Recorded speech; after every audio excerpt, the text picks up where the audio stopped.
Fire away. I'm sure Jim will come up with a... Right, that's it recording, guys. So it's Ricky from Moshville Times here, and with Steve Saunders, Jim, and Hedra. Jim's the vocalist for the band, and Steve's the bassist for the band. So it's an absolute pleasure to be in touch with you guys. So, and obviously it's been a while since we've chatted, and the world seems to have turned to shit. So I was just wondering how are you guys doing? How it done? I can't hear it very well now. I don't know why that is, but... Well, what he's saying is it's been a while since we chatted, and the world seems to have turned to shit, yeah. which, yeah, it is absolutely correct. I mean, especially for the music world, things have really gone to shit. And I don't know if you saw it, a post that Steve put out yesterday about Live Nation and now kind of taking different measures on the way they treat bands, and a lot of other industries are not really sure where they're going to go with music, and venues are shutting down, and lots of things are happening now. So yeah, it's weird. Yeah. So are you coping, Steve? You doing all right, Steve? I'm fine, man. Are you? Yes, good. So I was just wondering, like, so since the lockdown, then have you used that time creatively to like write more songs? If I've got to answer that, I'll probably get sacked. Well, I think. Go on. You're fairly new, aren't you, Steve? So you know, it's more a case of learning what we've got really than writing new songs. Yeah, we've done a lot. Yeah. We have done a lot to use our spare time that we have got, but a lot of us, like Camille and Simon, they're both working. I'm now back to work, so you know, it's not really been any different really for us than usual, really. So yeah, I would like to say yes, but no. Yeah, I mean, I don't know. I started out okay, and I've recorded a few bass tracks and stuff, and obviously been learning all the Hedra stuff.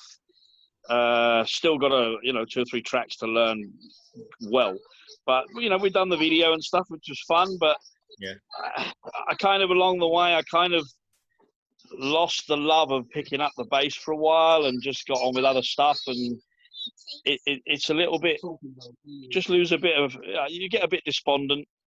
Yeah. It's a weird thing, really. I'm not a person who gets depressed. I'm probably the opposite. But it has created a sense of not really giving a toss, just sitting on my arse and just letting time roll by to a point. Yeah. But every now and again, I kick myself up the backside and obviously plug in the bass and try and learn the stuff. Obviously, because we've got a future ahead. Yeah, and we've also, rather than just doing the music, we've been thinking of the future plans for the band as well. And, that includes what we're going to do on stage to make ourselves different from anyone else. And maybe we've been designing set ideas, for the way it looks and the aesthetics of being a band that stands out. And we've always tried to do that from the very beginning anyway, with like putting on a uniform that glows in the dark.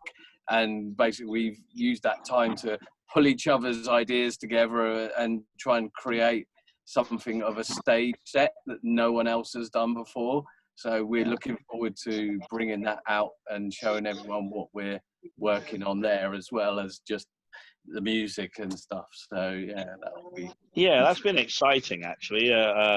Jim has actually worked his butt off. He issues all sorts of things that we have to learn, from recording studios to video, green sheets, and God knows what else. But we manage, we scrape through. But he's, with this set, Jim's been working very hard, and I must admit, I was very, very impressed with the results so far, and can't wait to get that out there. I think it's going to impress. Yeah. It sounds as if he's got a wee bit of a creative spark in him, so that's good. Obviously, like, I live up here in Scotland, and you guys are down in England, and the lockdown's been easing quite a bit more than what it is up here. So, is there any scope of like the band actually meeting up again anytime soon, or how are you guys communicating? Well, we've got like a rehearsal, a dedicated rehearsal studio called Plug Studios in Norwich, and it's a friend of mine that was the girlfriend basically of my old guitarist. They took over this rehearsal studio, and that they've told us that is going to be shut for the foreseeable future, until obviously the government funding runs out. I think they're taking advantage of the fact that they're getting paid in grants to stay closed, as it were. So yeah, I don't think it'll be anytime soon, but we have also got plans to build our own studio. I've got a plot with a barn that needs converting and all this kind of stuff, and it's been there ever since day one for the band, and it was always a case of, once we get the right members that want to chip in and build a studio for us to record in, then we'll be set for life. It was just a case of finding those people that would invest in that, and now we've got Steve on board, and he's really excited to get on board and use his building skills, which he's been practicing during lockdown as well. I can build an igloo. I mean, yeah, as long as we can fit an amp. Fine. Yeah, I mean the good news is Jim has also told us he's got like a field on on that premises. So with this sort of weather, we're probably looking to, a few more weeks now, depending on how it's planned. But the idea is to perhaps social distance, as they call it, but make a racket between us up outside an open air rehearsal, which sounds pretty cool. Sounds like a plan. So the latest video that you put out, Broken Bones, so how did that get made, and how have responses have been so far? The video been so far? Right. Yeah, that was my idea again, because I used my lockdown time to experiment with a green screen that I'd bought off eBay for like £4 or something, and like pinned it to this ceiling here, because it's all padded all around here. That's why I'm sweating my arse off. And I just pinned it to the ceiling and then started driving along to the screen in my little skeleton fancy dress outfit that I once He's under the stairs, that's where he is.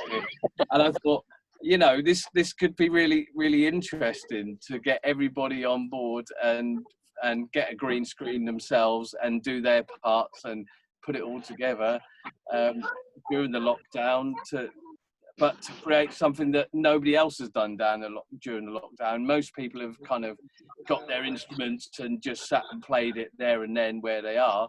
Well, we had a single that was due out, so it made sense for us to try and make the video for it. And it wasn't perfect, but it was pretty good. You know what I mean?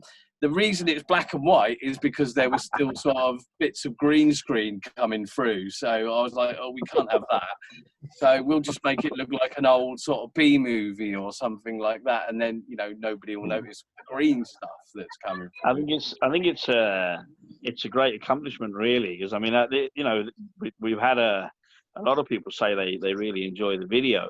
But if you saw what went into it to create it, it was bloody hilarious. I mean, like Jim says, with the small room, I've got a living room here, and I'm trying to get around this thing. And first of all, he didn't tell me that I needed to film it horizontally, so I filmed it all vertically.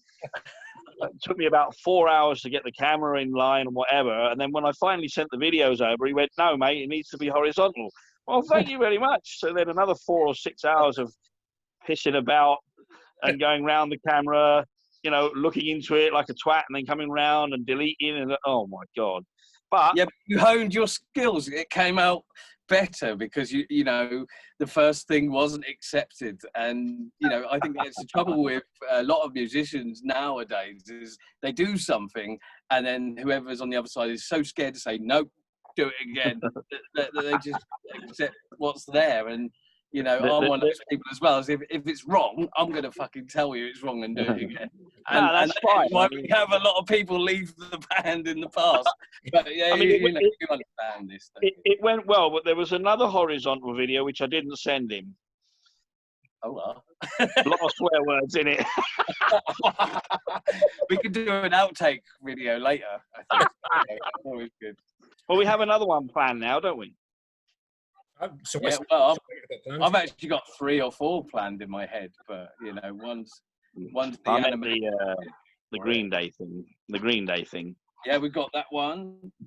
We've also got the Karma and Blood video to do, which is going to be at Melton, Mowbray. Yeah. I mean, now with the lockdown, with the lockdown. Yeah, we've got to do that. Yeah. Yeah. So those that might be a wee bit. Sorry, what was that, Rick? Those that might be new to the band, how would you say Broken Bones is to your earlier material? That's probably more answer.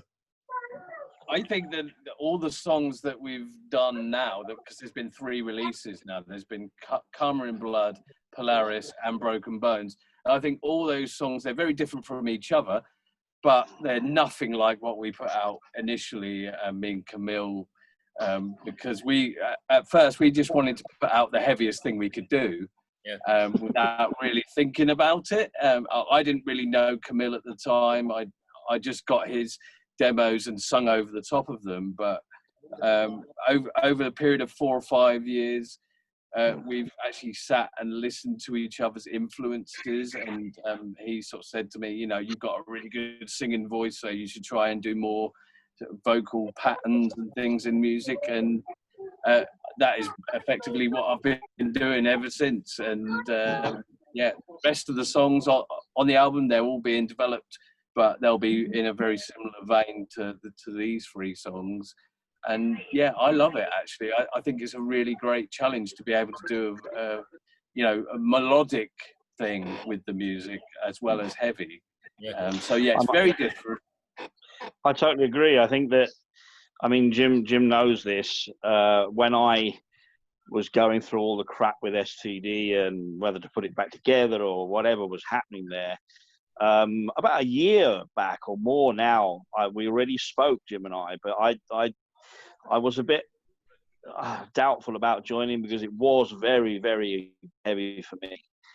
But then when I finally put STD to bed, I recontacted Jim, and Jim said, "No, you want to listen to this stuff, you know." And I was actually blown away. It's very progressive. It's got melody. It's got aggression in it. It's this, you know, all the songs are slightly different. It makes you want to listen to the next track because you just don't know what's coming next. And that's the sort of thing I really enjoy getting stuck into. And you know, they're a great bunch of guys. They write some cool music together. And I mean, I don't know whether Jim will agree, but I think his voice is cool. So, you know, he uses it well.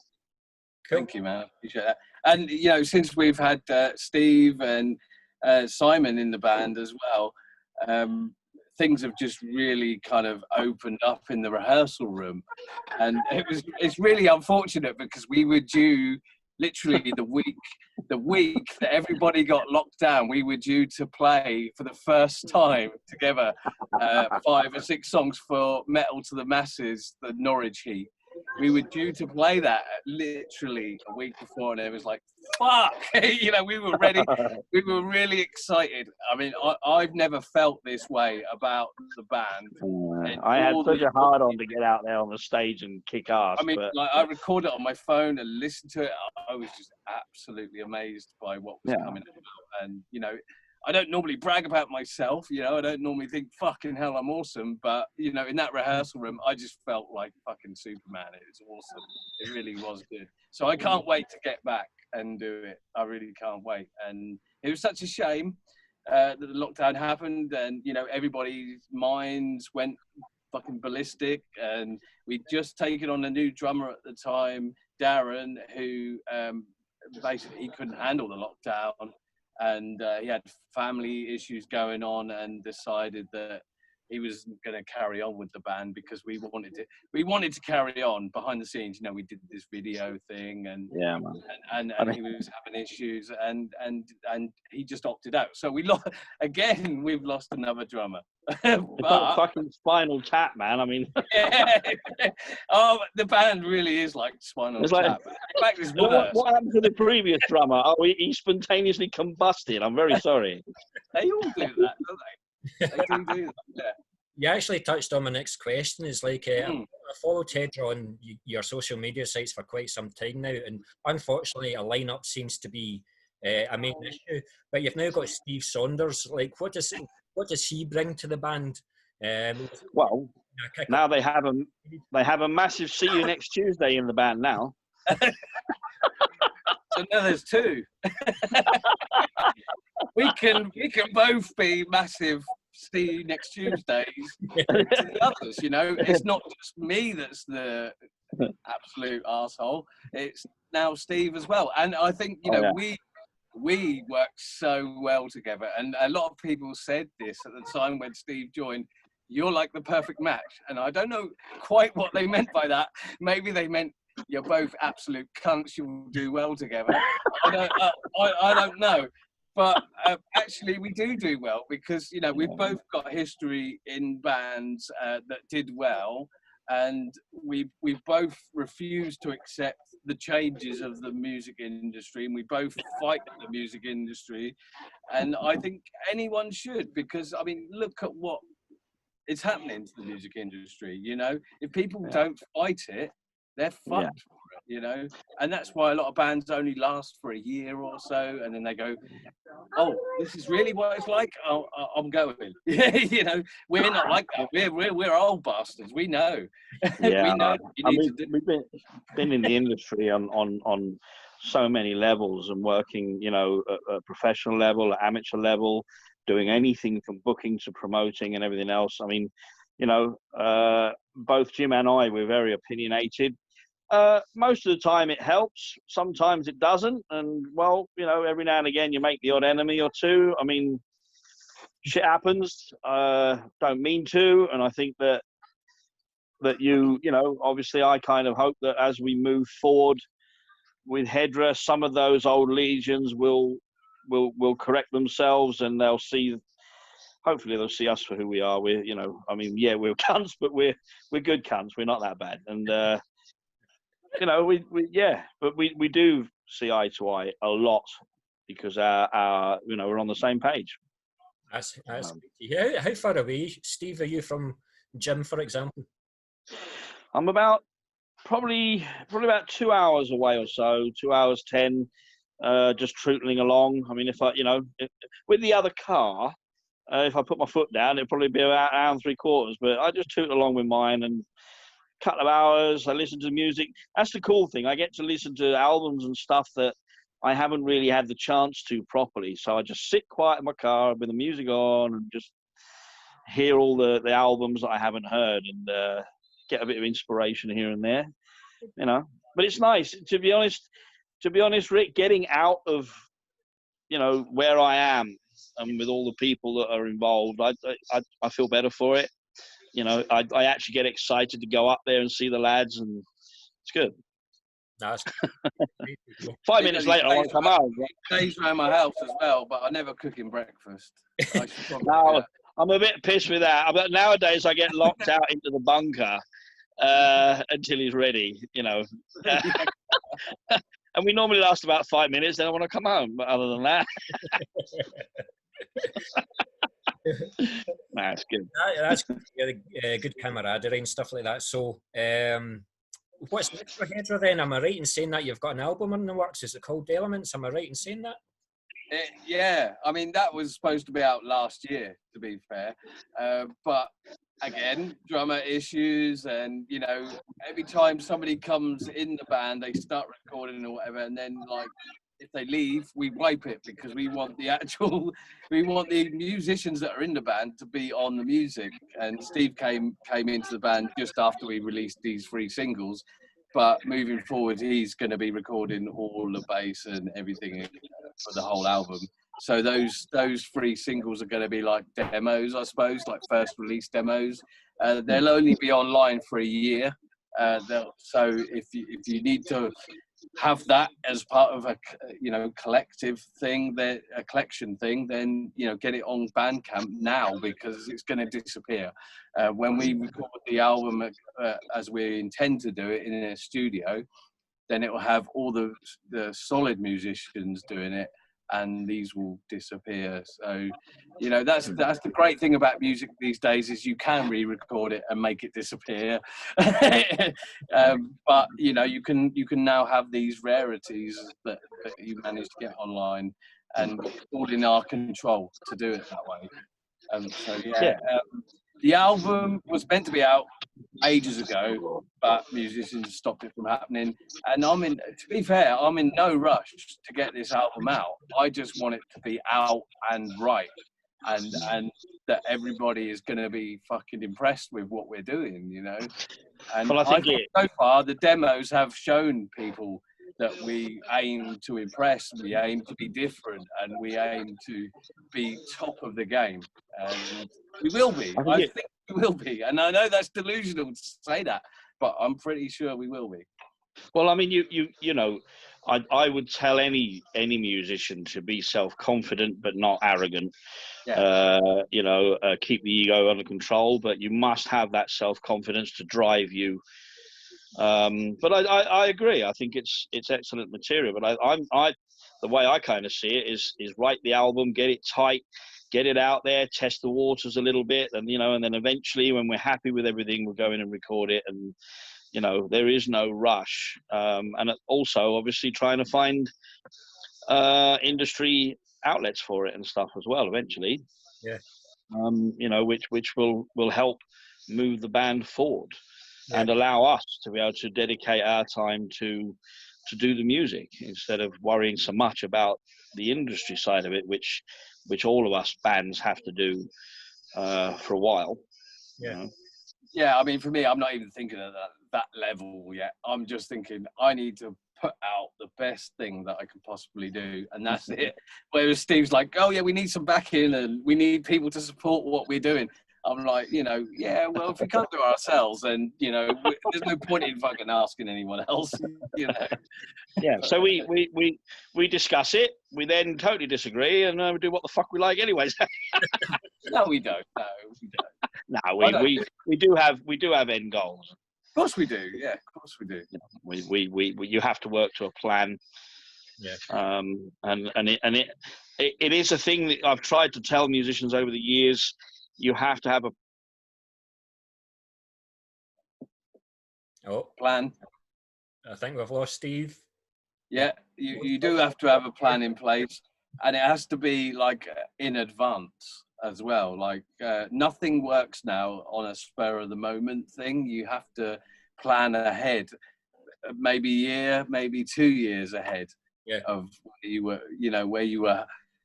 where you are now. So like, even events and things like that, they have to be a forethought in your mind, what holidays you need to book and all this kind of thing, and what you're going to do when you get to the studio, rather than faffing around.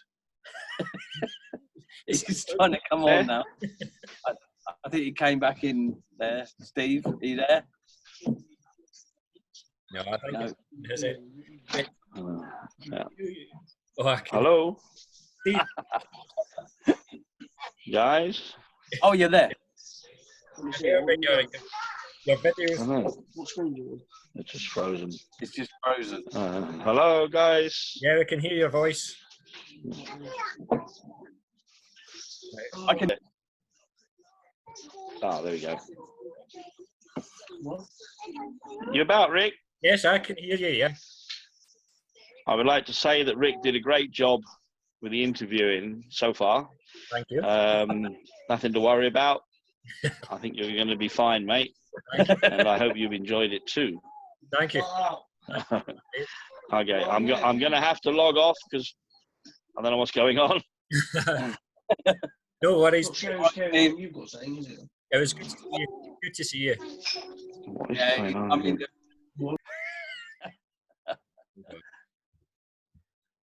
Right, that's us recording again. So you were saying?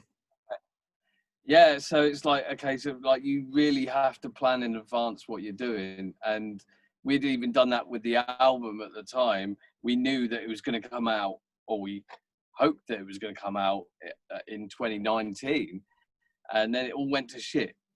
But that's just unfortunate.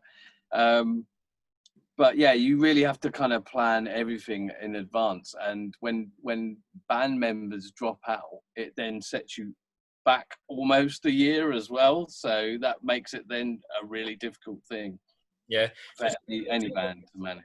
How you were talking about, it's meant to come out in 2019, so have the songs themselves actually changed? Have you actually chopped any?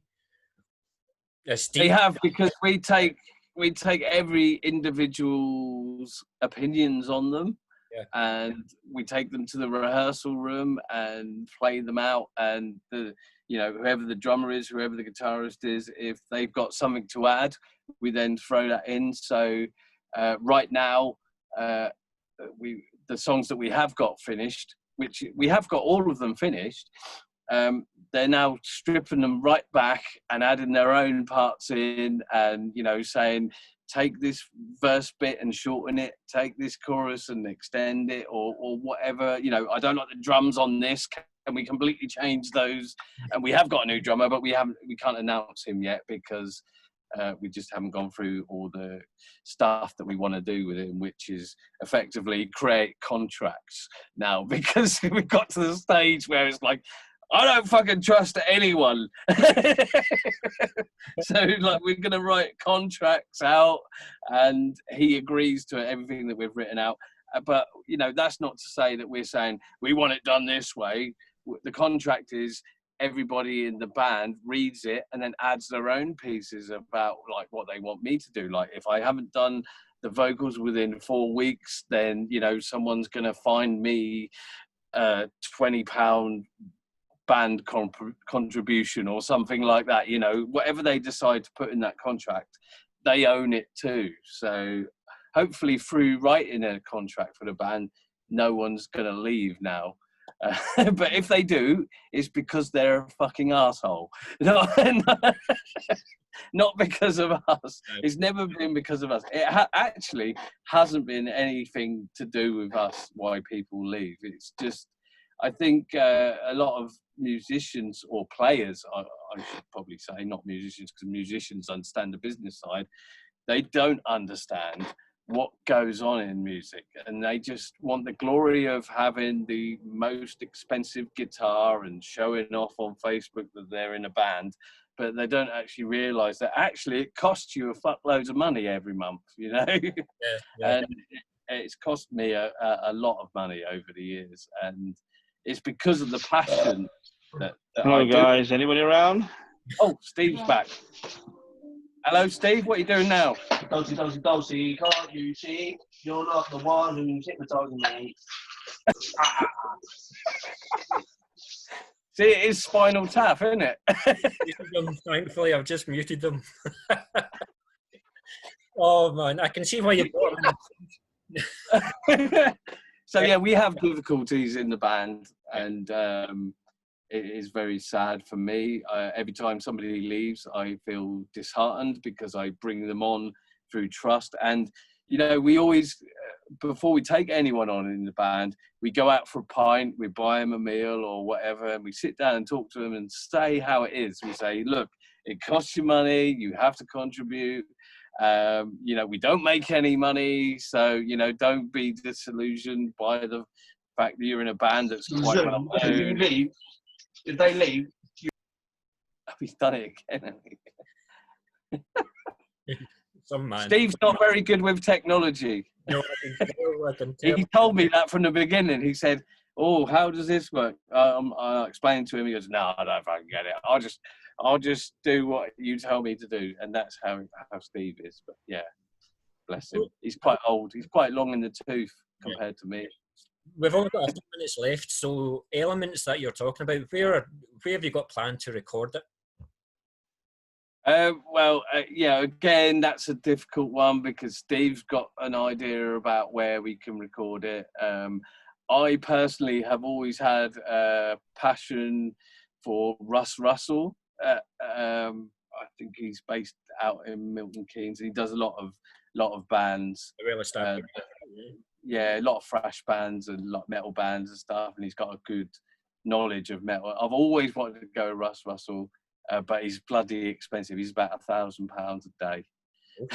So, we've got 12 songs, so yeah. That money that we're talking about that you need. Yeah. So yeah, we need that money. Aye. Right, we've only got a couple of minutes left, so just like your media sites, do you want to tell us how you can get in contact with the band Hedra? Tell us what your media. Oh, you can phone my telephone number if you want. No, yeah, I mean, like obviously there's the hedrametal.co.uk website, and all the social links are on there. If you just want to email, if you got a problem and you need someone to have a chat with, we're always there for that as well on the hedraband@gmail.com. I'm always willing to talk to anybody about anything. So that's me. I just love speaking to people, and I always have done. And if I see you out at a gig or whatever, I'll buy you a drink as well. I'm sure there's plenty of people that will vouch for that as well. So yeah, so there's Hedra Metal everything. So Hedra Metal YouTube, Hedra Metal Twitter, Hedra Metal Reverb Nation, Bandcamp, blah blah blah, just Instagram, Hedra Metal, because we are a metal band. Even though we sound more rock these days, we are still a metal band. And the next EP that we do might be as heavy as the first one. We don't know where it's going to go. It's when everybody comes together and goes, right, now I'm really pissed off, we're going to do something heavy. And that's the beauty of us, is that we've got one of those band names that doesn't really describe any kind of genre. So we've done acoustic songs and various little mellow bits and pieces here and there as well, because we just want to be a band that does whatever we want to do. That's a brilliant way to end it, I think. Thank you very much for your time, Jim. Okay, it's been an absolute... Yeah, and it's really, really good to see you. Yeah, next gig, all right, pal? Yeah, we'll have a beer at some point.